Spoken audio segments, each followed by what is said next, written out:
Assalamualaikum warahmatullahi wabarakatuh.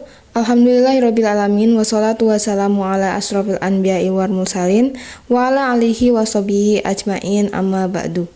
Yang saya hormati Ibu Risa Sofiani MPD selaku dosen pengampu mata kuliah pengembangan bahasa anak usia dini dan juga teman-teman kelas PLB yang saya cintai dan saya banggakan. Pada kesempatan kali ini, kami akan mempresentasikan hasil diskusi kelompok kami yang berjudul Pengembangan Bahasa Anak Usia Sekolah Dasar. Sebelumnya, izinkan saya memperkenalkan diri terlebih dahulu. Perkenalkan, saya Ina Samarolida dengan NIM 2420053 sebagai moderator dan teman saya Mila Rizkiana dengan NIM 2420054 sebagai pemateri. Pengembangan bahasa berdasarkan linguistik. Yang pertama yaitu tahap linguistik 1 atau holofrastik, kalimat satu kata. Pada usia 1 sampai 2 tahun, masukan kebahasaan berupa pengetahuan anak tentang kehidupan di sekitarnya semakin banyak. Misal, nama-nama keluarga, binatang, mainan, makanan, kendaraan, perabot rumah tangga, jenis-jenis pekerjaan, dan sebagainya. Faktor masukan inilah yang memungkinkan anak memperoleh semantik atau makna kata dan kemudian secara bertahap dapat mengucapkannya. Tahap ini adalah tahap di mana anak mulai mengucapkan satu kata. Yang kedua yaitu tahap linguistik 2 kalimat 2 kata. Tahap linguistik 2 ini biasanya mulai menjelang hari ulang tahun kedua. Kanak-kanak memasuki tahap ini dengan pertama sekali mengucapkan 2 holofrase dan rangkaian yang cepat. Misalnya mama, masak, adik, minum, papa, kakak, dan baju. Yang ketiga yaitu tahap linguistik 3 pengembangan tata bahasa. Tahap ini dimulai sekitar usia anak 2-6 tahun. Akan tetapi, ada juga sebagian anak yang memasuki tahap ini ketika memasuki usia 2 tahun. Bahkan, ada juga anak yang lambat, yaitu ketika anak berumur 3 tahun. Yang keempat yaitu tahap linguistik 4 atau tata bahasa pradewasa. Pada tahap ini, anak sudah tidak mengalami kesulitan dalam mengucapkan bunyi-bunyi bahasa. Walaupun mungkin Anda masih menemukan sebagian kecil anak yang tidak dapat mengucapkan bunyi-bunyi tertentu. Sekali lagi, orang tua dan guru sangatlah berperan untuk membantu anak memperkaya kosakata. Yang kelima, tahap linguistik kompetensi penuh. Sekitar usia 5-7 tahun, anak-anak mulai memasuki tahap yang disebut sebagai kompetensi penuh. Sejak usia 5 tahun, pada umumnya anak-anak yang perkembangannya normal telah menguasai elemen-elemen sintaksis bahasa ibunya dan telah memiliki kompetensi atau pemahaman dan produktivitas bahasa secara memadai. Walau demikian, perbendaharaannya katanya masih terbatas tetapi terus berkembang atau bertambah dengan kecepatan yang mengagumkan. Perkembangan bahasa pada anak sekolah dasar. Yang pertama, kelas 6-7 tahun.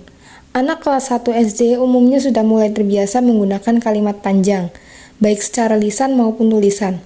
Si anak juga sudah mengenal, menggunakan, dan memahami lebih dari ribuan kata saat berkomunikasi.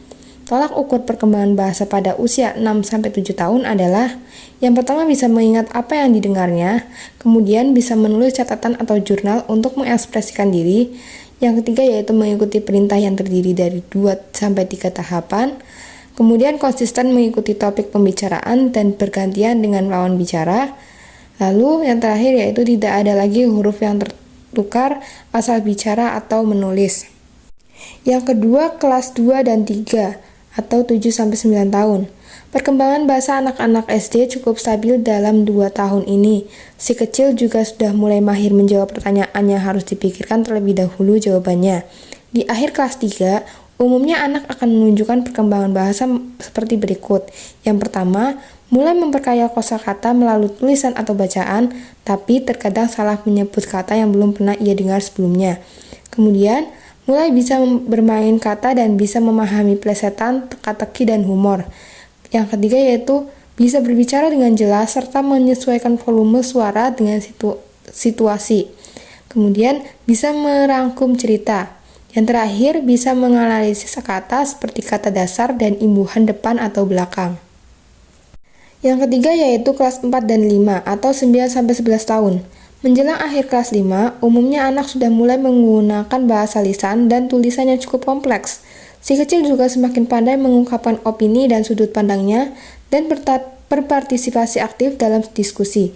Tonggak perkembangan bahasa lain yang umumnya dicapai anak di akhir kelas 5 diantaranya adalah: yang pertama, bisa menyusun dan menyampaikan pidato secara singkat dengan isi yang informatif.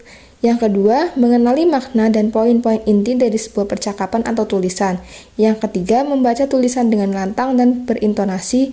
Yang keempat, mulai gemar membaca dengan tujuan tertentu, baik untuk hiburan, belajar sesuatu yang baru, atau mencari informasi.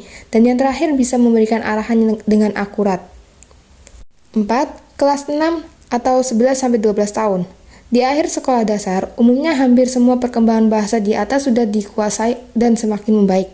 Si kecil juga akan menunjukkan perkembangan bahasa seperti berikut. Yang pertama, memahami kata cara menyampaikan sesuatu bisa mempengaruhi tanggapan dari orang lain. Yang kedua, bisa mendengarkan informasi lisan secara kritis. Yang ketiga, bisa menjelaskan sudut pandangnya secara lebih rinci untuk meyakinkan orang lain. Yang keempat, bisa menggunakan jeda saat bicara untuk memberikan penekanan. Dan yang terakhir, bisa bernegosiasi dan berdiskusi untuk mengatasi konflik. Yang terakhir yaitu faktor kunci dalam perkembangan bahasa. Yang pertama, kondisi fisik. Dalam kondisi fisik ini, perkembangan dan pemerolehan bahasa terdiri dari berbagai kondisi fisik. Di antaranya, pada anak tersebut tidak terjadi masalah pada organ bicaranya, organ pendengarannya, dan sistem neuromuskular di otak. Agar perkembangan bahasa dapat berjalan dengan normal, maka semua alat tersebut harus berfungsi secara baik dan efektif. Yang kedua, lingkungan keluarga. Sejak bayi sampai usia 6 tahun, anak lebih banyak menghabiskan waktunya untuk berada di rumah, sehingga intensitas interaksi dengan anggota keluarga lebih banyak. Anak dan orang tua akan terlibat aktif dalam berbicara, misalnya dalam hal membacakan cerita, sehingga bisa berinteraksi secara verbal dan memperoleh kemampuan bahasa yang baik. Yang ketiga yaitu kondisi ekonomi. Orang tua dari kondisi menengah ke atas diperkirakan memiliki taraf pendidikan yang cukup untuk dapat memfasilitasi perkembangan bahasa pada anak. Mereka dapat menyediakan berbagai alat bantu seperti buku dan alat tulis untuk mengembangkan bahasa. Hal ini menyebabkan anak memiliki kosakata yang lebih banyak. Yang keempat yaitu setting sosial atau lingkungan budaya. Anak yang bertempat tinggal di suatu daerah maka akan aktif mengadakan bahasa daerah di mana anak itu tinggal, sehingga dalam pengucapan bahasa Indonesia akan agak sulit karena jarangnya digunakan dalam kehidupan sehari-hari. Yang ketiga yaitu bilingualisme atau dua bahasa. Penelitian Hoff 2006 dalam Papalia 2019 menyatakan bahwa bayi akan cepat mengalami penambahan kosakata ketika orang tua sering mengulangi suara yang keluar dari bayi yang mengajak mereka bicara. Ketika anak mulai memasuki sekolah pada usia 4 tahun sampai 6 tahun, tahap perkembangan bahasa terus memperoleh dukungan dari guru yang diharapkan dapat mengakomodasi perbedaan-perbedaan pada penguasaan atau penggunaan bahasa pada setiap anak didiknya. Seorang guru harus mengetahui perkembangan bahasa sesuai dengan rata-rata usia anak didiknya.